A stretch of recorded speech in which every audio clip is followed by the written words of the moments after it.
Hi, this is Ini, Hey, this is Nangah. and welcome to Our Take.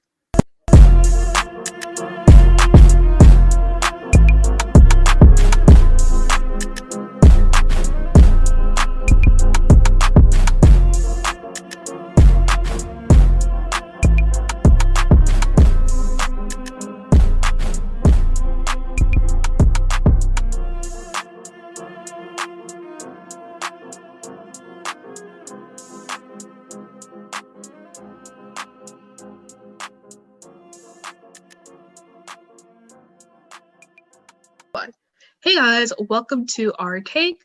Today we will be talking about college. Yes, we try to avoid it, but eventually, if you do want to go to college, we're gonna have to start talking about this, having this conversation. Just to preface, college is not the end all be all. If you do not want to go to college, then it won't really affect your life too much. If you just want to go to vocational school or just community college and be done with it, or you just don't want to go to college at all and you just want to do your anything that you like to do, or you have like an artistic side and you just want to do that, go ahead. There's many resources online. We have the internet, God bless. So you do not have to go to college. But for people that do want to go to college or actually have to go to college, I'm talking to all you med students out there and all you lawyers. Here is how we're gonna help. And a quick disclaimer that we are juniors in high school. So information that we're talking about our experiences so far and information that we've heard, and we're just giving it to you guys because we're just nice and very helpful people. So whoever's watching this, whether you're a freshman or if you're a senior, probably not because you guys are getting your application decisions back, but anyone else down the line that's watching this, we hope that this helps you very much. And yeah. So first off, how do we look for colleges? Okay. Yeah. So my understanding, like at least for when I'm looking at colleges that I want to apply for in the future, so I look at I feel like first you have to know yourself and your academic capabilities. You know, if you are, let's say, an average student, maybe getting a 3.0 GPA, I wouldn't recommend that you aim for an Ivy League school because those are extremely selective schools. You know, there's like basically, I say 3 different types of schools. There's non-selective, where they basically let almost everybody in the school.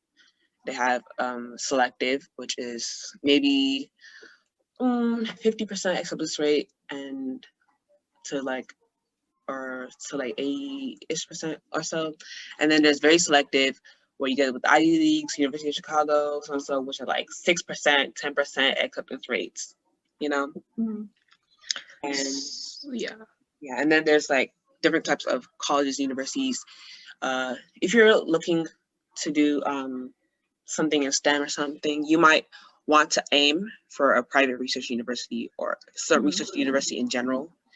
But if you're looking to pursue a career in the arts, you want to go to a liberal arts college, or some colleges universities have liberal arts programs. So you want to look into that as well.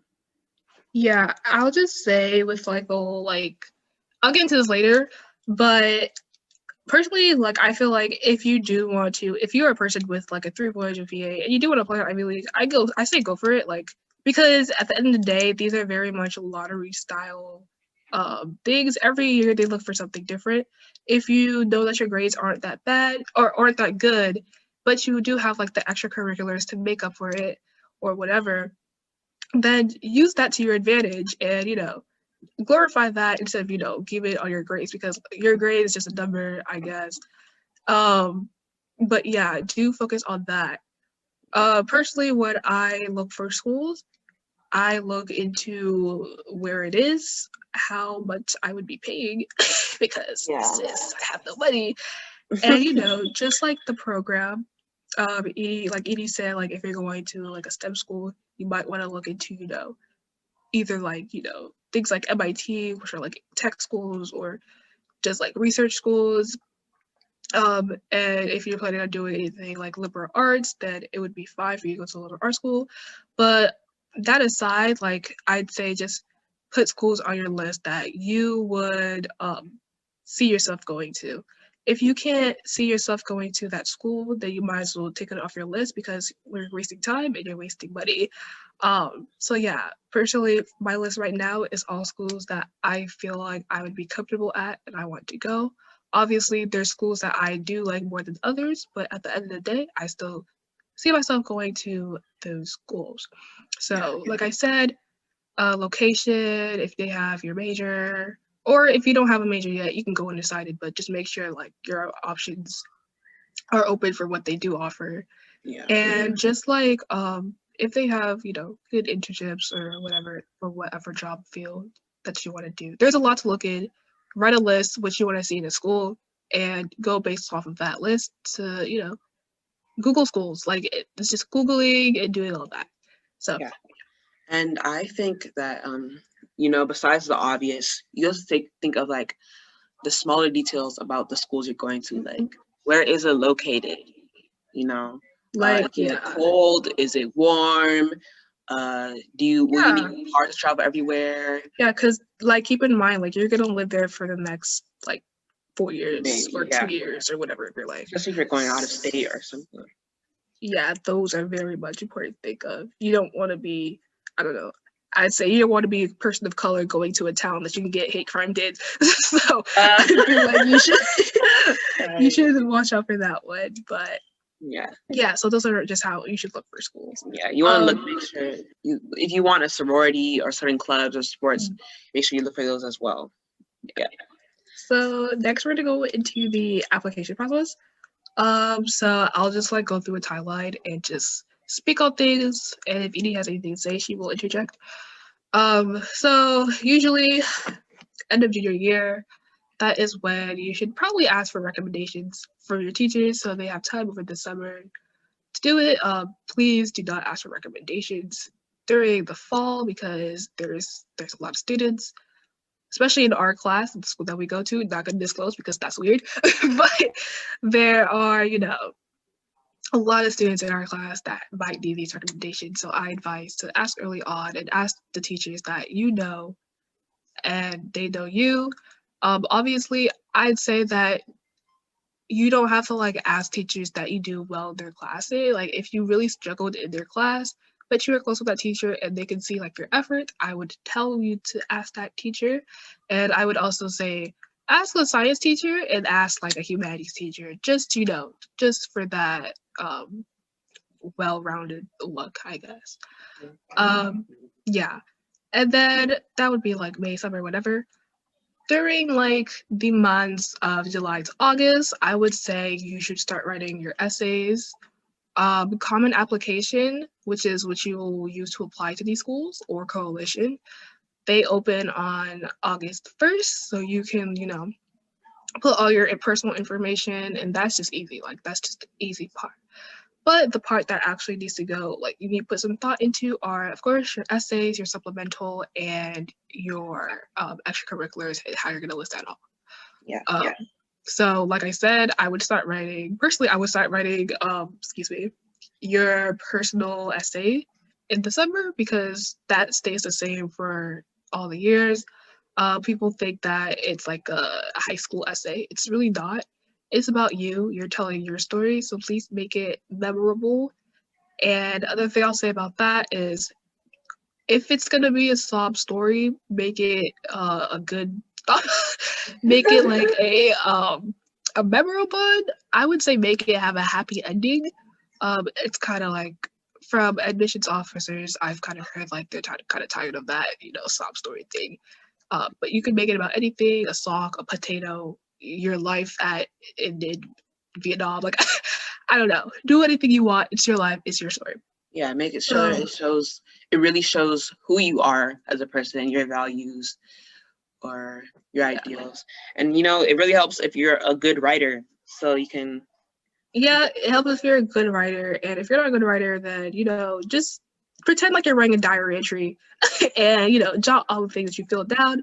You can do different topics. You can make multiple drafts. It doesn't have to be your first drafts unless you're the kind of person that just sticks in the first draft.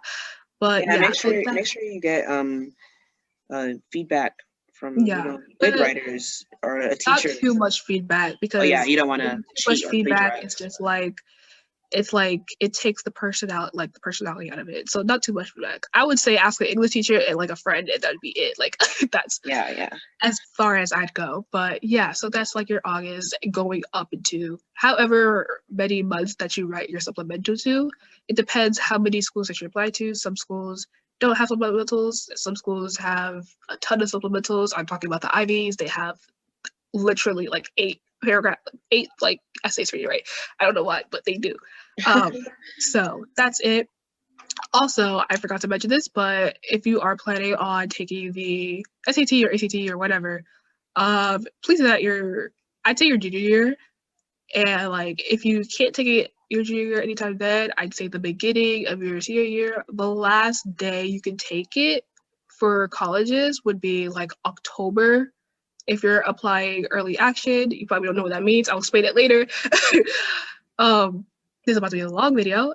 October for early action and December for regular decision. Take those tests. Obviously, I'll say and preface this, your test scores, although they are part of your application, they are not 100%. Most of these colleges do a holistic review, so those are not the only important thing.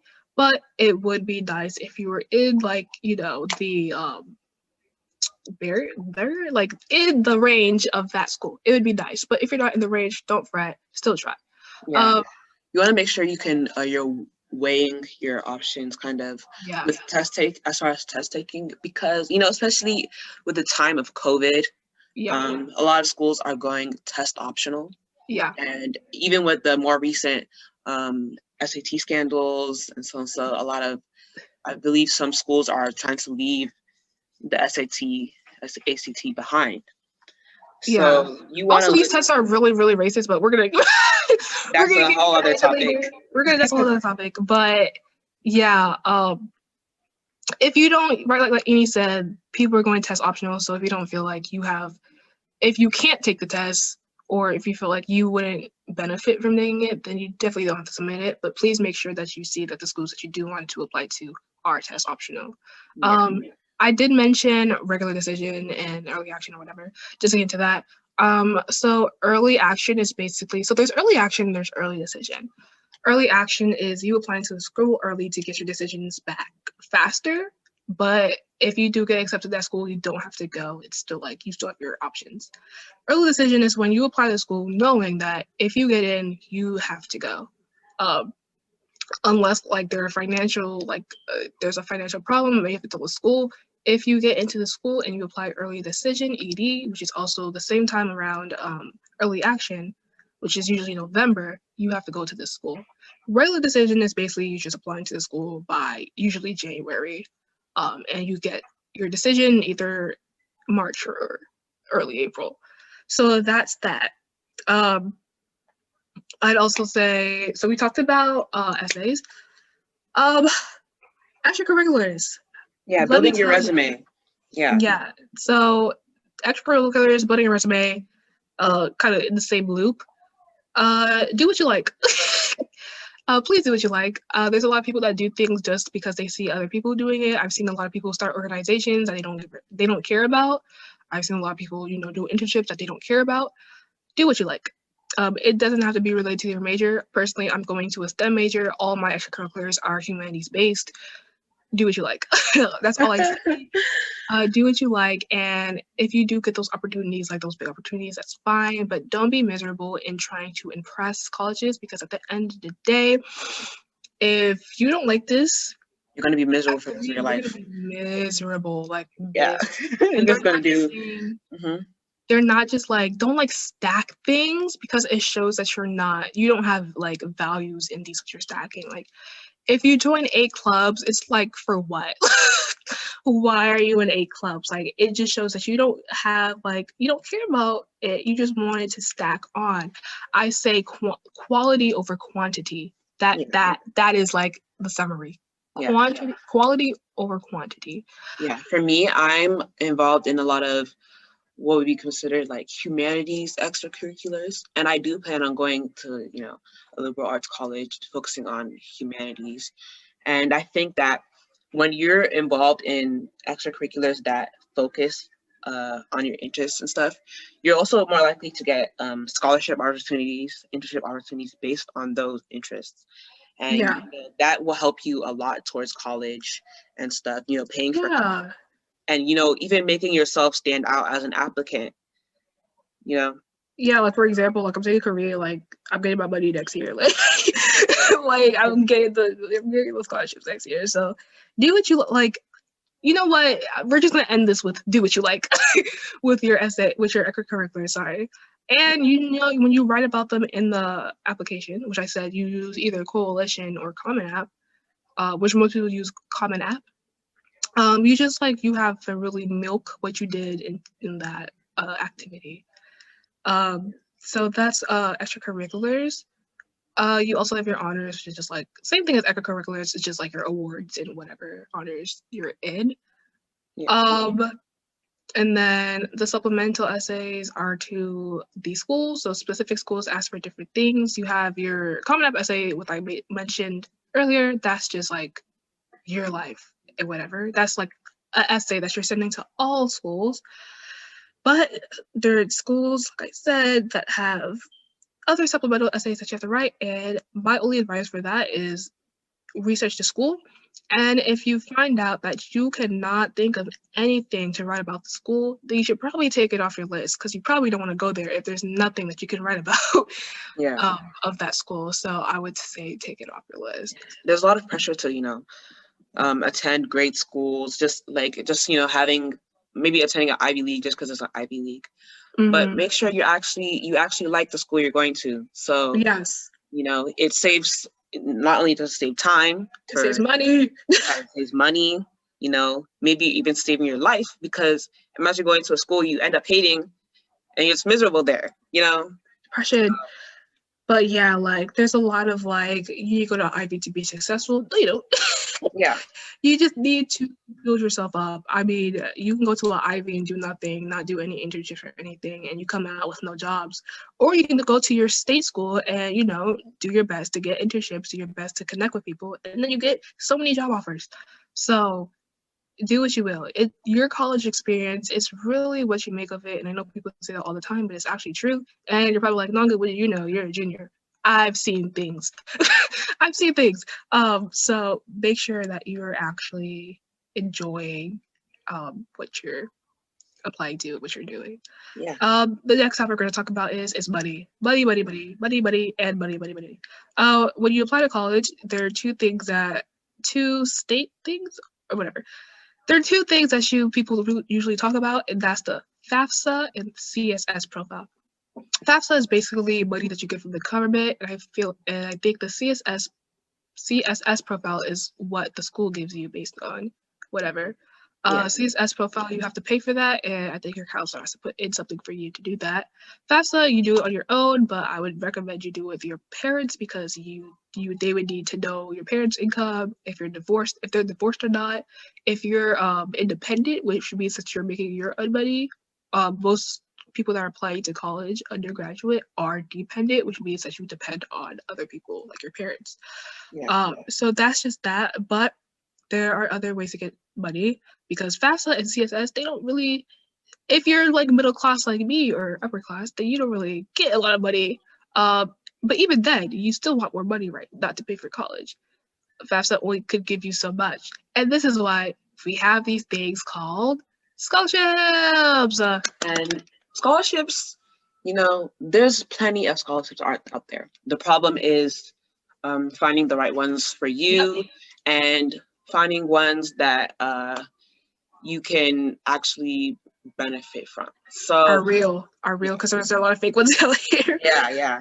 So what I use when I'm looking for scholarships, I tend to get them from extracurriculars I'm involved in, or usually, other than scholarships, sometimes I enter competitions and I have money from there and I save it up and I plan to use for college. So for me, a good resource I came into back in like 6th grade for scholarships is called Unigo, Yeah. UNIGO.com. And they have lots of essay-based scholarships. Some of them are like um, sweepstakes, where you could just like kind of like a random raffle. Those are good too, but you might not always win.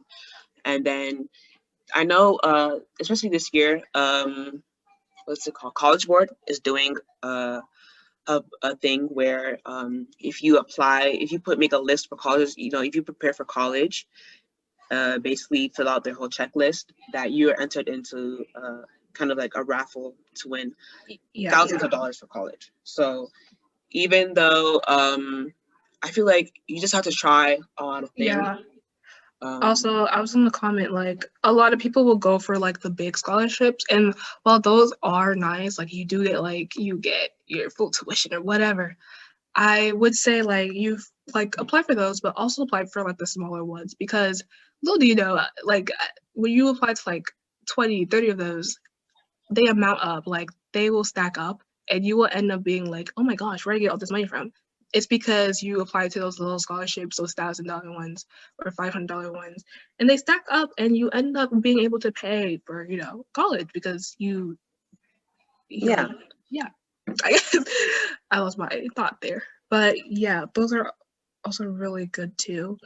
Yeah, and especially if you have, I know there are a lot of scholarships out there for minorities. So if you're a Black, Latin, or Asian, there's more increasing resources for you available out there for you. So make sure you look. You can ask your school counselor or your teachers. Especially, they'll probably have some scholarship opportunities. Especially if you're into STEM, there's a lot of opportunities out there for you as well. And internships are always a good way to build your resume. Those can open you to even more money and scholarships. So make sure you look out for those two based on your interest or whatever. Yep. So I'm just going to end off with, the college application is very, very, very, very tedious. You usually get your decisions back in, if you're applying early action or early decision, you usually get it back in like December to February. If you're applying regular decision, you usually get it back in March and April. But yeah, very tedious. And if you guys have any other questions about the college application, just process in general, then please be sure to comment it down below. We will try to answer those questions to the best of our abilities, or just like give you some resources so you can further find out. And I think that's all we have to say for the episode, Edie. Yeah, that's all we have for today, guys. I hope it was very helpful and very interesting to you guys. So next episode, we will be talking about the over-sexualization of women of color. Hope you guys tune in. Make sure to like, comment, subscribe, and have a great day.